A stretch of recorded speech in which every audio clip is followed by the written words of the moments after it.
Good day po sa inyong lahat. Narito na pong ating latest story sa araw na ito. Pumunta sa Catanduanes at nagbigay ng tulong si Willie Revillame na siya mismo ang naging piloto ng kanyang helicopter.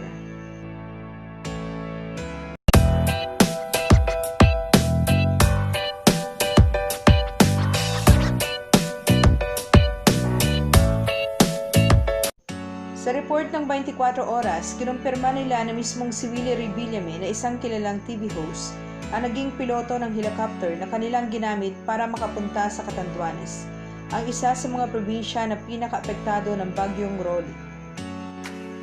Ginawa ni Willie Revillame ang pagbisita sa nasabing probinsya kasunod ng paghingi ng isang residente doon ng tulong dahil sa hindi nila alam kung paano muli makapag-umpisa dahil sinira ng bagyo ang kanilang hanapbuhay at tirahan.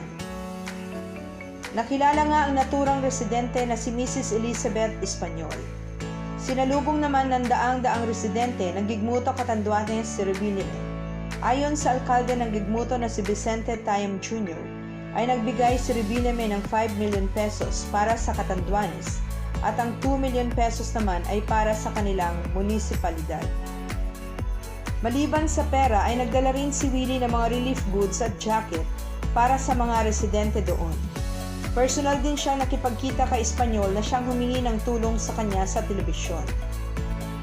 Nahirapan naman ang mga otoridad na kontrolin ang mga tao dahil lahat sila ay gustong masilayan at malapitan si Willie. Upang mapanatiling kontrolado ang mga tao ay dinala si Revillame sa munisipyo kung saan ay doon niya kinausap ang mga residente. Pahayag ni Willie sa mga residente ng Gigmoto Catanduanes, "Hindi ko inaasahan na ganito ang pagsalubong ninyo sa akin. Si Nanay Elizabeth, napanood ko sa 24 oras, sabi ko, hindi naman pwedeng matutulog ako na may nakikiusap na tulungan kayo." Binigyan ni Revillame sa Espanyol ng 100,000 pesos dahil siyang dahilan kung bakit siya pumunta sa Catanduanes.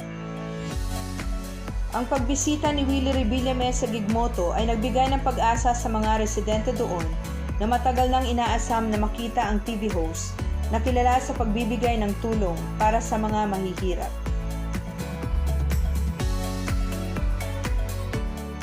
Maraming salamat po sa inyong panunood.